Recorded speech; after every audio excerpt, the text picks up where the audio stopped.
남편은 퇴직했습니다. 그런데 혹시 이런 생각해 보신 적 없으신가요? 내 정년퇴직은 대체 언제인가? 하고 말입니다. 평생 고생한 남편의 삼시세끼를 차려주는 것, 어쩌면 당연한 일이라고 생각하실 수도 있습니다. 하지만 이것이 당연한 요구를 넘어 감시와 통제로 변질될 때 이야기는 완전히 달라집니다. 이것은 단순히 식탁 위에서 벌어지는 일이 아닙니다.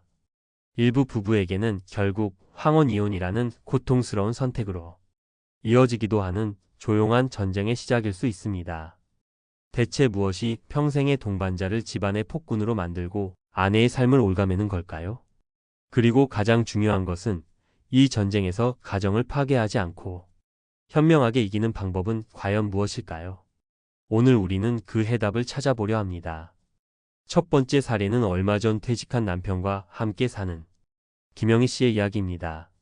남편은 평생을 한 직장에서 성실하게 일해온 분이었습니다. 그런 남편이 퇴직 후 집에 머무는 시간이 늘어났을 때 영희 씨는 처음엔 안쓰러운 마음이 더 컸습니다.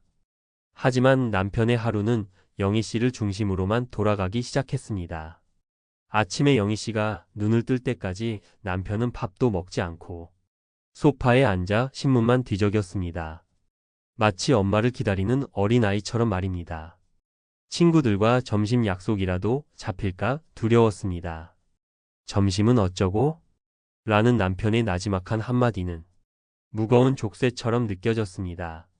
최근 한 방송에서도 비슷한 사연이 소개되었죠. 퇴직한 남편 기 살리는 건 퇴직연금이 넉넉한 집안 얘기.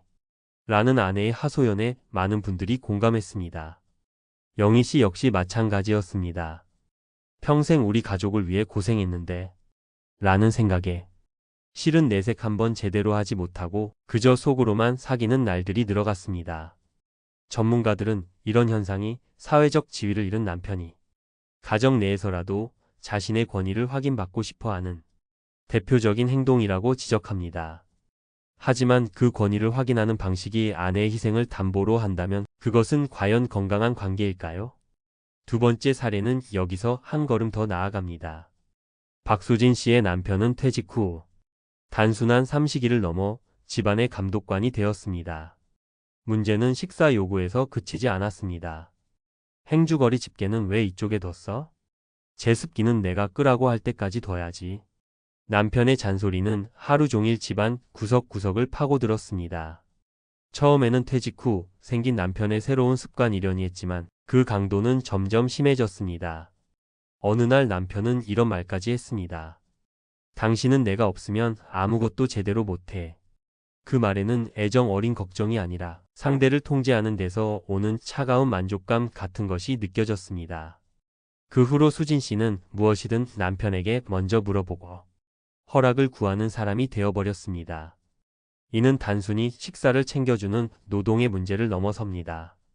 한 여성정책연구원의 보고서에 따르면 많은 아내들이 온종일 집에 머무는 남편 때문에 자신의 오랜 생활 리듬과 개인적인 공간이 침해당한다고 느낍니다. 수진 씨의 사례는 아내라는 한 사람의 고유한 정체성이 남편에 의해 서서히 파괴되는 심각한 상황이었던 겁니다. 여러분이라면 이 상황에서 어떤 선택을 하셨을 것 같나요? 도대체 왜 이런 일들이 벌어지는 걸까요? 첫째는 바로 성 역할에 대한 낡은 고정관념 때문입니다. 은퇴 세대는 여전히 남자는 바깥일, 여자는 집안일이라는 생각이 무의식 깊숙이 자리 잡고 있습니다. 내가 평생 돈 벌어다 줬잖아 라는 말은 그 시간 동안 아내가 해온 수많은 가사 노동과 육아의 가치를 전혀 인정하지 않는다는 의미를 내포하고 있는 것입니다. 둘째는 아내의 영역에 대한 존중이 없기 때문입니다. 수십 년간 아내는 자신만의 방식으로 집안을 꾸려왔습니다. 그곳은 아내의 역사이자 왕국이었습니다. 그런데 남편이 퇴직 후 그 공간에 들어와 자신의 규칙을 강요하기 시작합니다. 한 보고서에 담긴 아내의 절규가 이 현실을 그대로 보여줍니다. 돈 안 벌어다 줘도 되니까 제발 규칙적으로 좀 나가줘요. 이것은 밥 차리기 힘드니 나가달라는 투정이 아닙니다. 나의 삶과 정체성을 위협하지 말아달라는 처절한 외침인 것입니다. 물론 남편의 입장도 이해해야 할 부분이 있습니다. 수십 년간 지켜온 가장이라는 사회적 역할을 한순간에 잃어버리면서 오는 공허함과 불안감은 상상 이상일 겁니다. 그 혼란스러움이 가정 내에서 아내에 대한 과도한 통제나 의존, 잔소리라는 잘못된 방식으로 표출되는 경우가 많습니다. 자, 지금까지 우리는 은퇴 후 부부 갈등이 고통스러운 현실과 그 깊은 원인을 들여다보았습니다. 어쩌면 희망이 없다고 느끼실지도 모르겠습니다. 하지만 지금부터가 진짜 중요합니다. 이 문제를 회피하거나 체념하는 것이 아니라 현명하게 해결하고 나의 남은 인생을 되찾을 수 있는 구체적인 방법들이 분명히 존재하기 때문입니다. 오늘 당장 실천할 수 있는 5단계 대처법을 알려드리겠습니다. 첫 번째 단계는 선언이 아닌 합의로 시작하는 것입니다. 어느 날 갑자기 나 이제 당신 밥 못 차려 라고 선전포고하는 것은 최악의 방법입니다. 감정적인 대응은 더 큰 갈등만 불러올 뿐입니다. 먼저 남편의 퇴직이라는 인생의 큰 변화를 함께 인정해 주세요. 그리고 이렇게 이야기하는 겁니다. 여보, 당신도 이제 사회에서 은퇴했으니 우리 두 사람의 생활 방식도 이제 새롭게 만들어가야 할 때인 것 같아요. 변화의 필요성을 부드럽지만 단호하게 이야기하며 새로운 규칙을 함께 만들어갈 협상의 테이블을 여는 것이 현명한 아내의 첫걸음입니다. 두 번째 단계는 삼시세끼의 규칙을 구체적으로 재정의하는 것입니다. 막연하게 같이 하자고 말하는 것은 소용없습니다.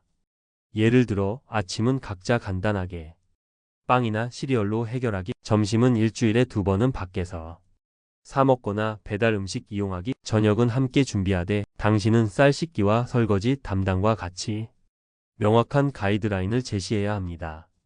남편을 하룻밤 사이에 요리의 달인으로 만들라는 것이 아닙니다.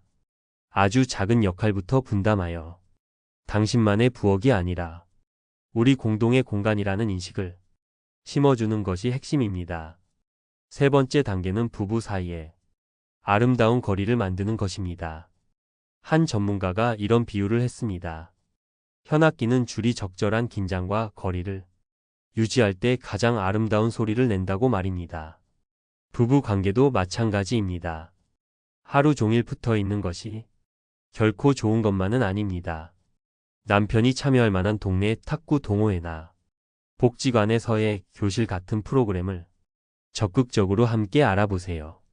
남편이 집 밖에서 새로운 사회적 관계와 즐거움을 찾게 되면 아내에 대한 의존과 집착은 자연스럽게 줄어들게 됩니다.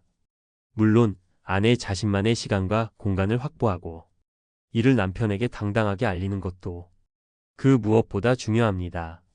네 번째 단계는 남편을 비판의 대상이 아닌 집안의 동료로 만드는 것입니다.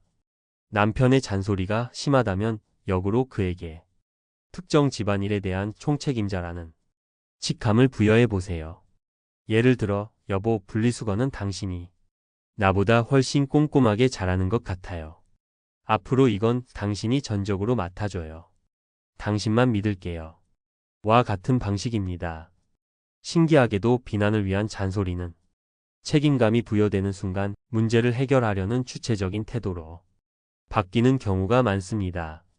이런 작은 성공의 경험이 남편의 잃어버린 자존감을 회복시키고 가정 내에서 새로운 역할을 찾는 데 큰 도움이 될 것입니다. 마지막 5번째 단계입니다. 모든 노력에도 불구하고 남편의 태도가 전혀 변하지 않고 아내의 고통이 계속된다면 더 이상 혼자 사귀거나 참아서는 안 됩니다. 실제로 삼식이 남편 문제는 황혼 이혼의 아주 중요한 원인이 됩니다. 통계에 따르면 이미 오래전부터 연간 황혼 이혼 건수가 9,000건을 훌쩍 넘어섰다고 합니다. 이 문제가 결코 가벼운 부부싸움이 아니라는 증거입니다. 이때는 진솔하고 단호하게 당신의 의사를 전달해야 합니다. 나도 한 명의 인격체로서 존중받으면서 살고 싶어요. 이런 상황이 계속된다면 우리의 남은 인생을 함께하는 것에 대해 진지하게 다시 생각해 볼 수밖에 없을 것 같아요.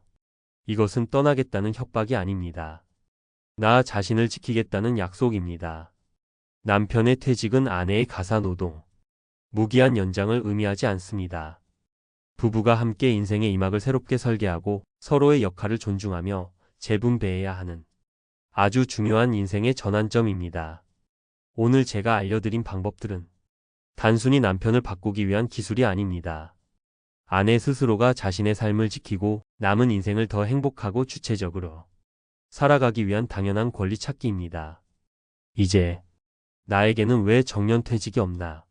라는 한탄에서 벗어나 당신의 손으로 직접 행복한 노후를 만들어 가시길 바랍니다.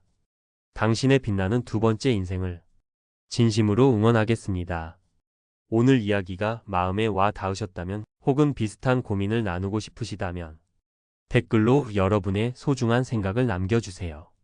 여러분의 경험 하나하나가 누군가에게는 큰 위로와 용기가 될 수 있습니다. 구독과 좋아요를 눌러주시면 앞으로도 여러분의 삶에 실질적인 도움이 되는 지혜로운 이야기들로 찾아뵙겠습니다. 감사합니다.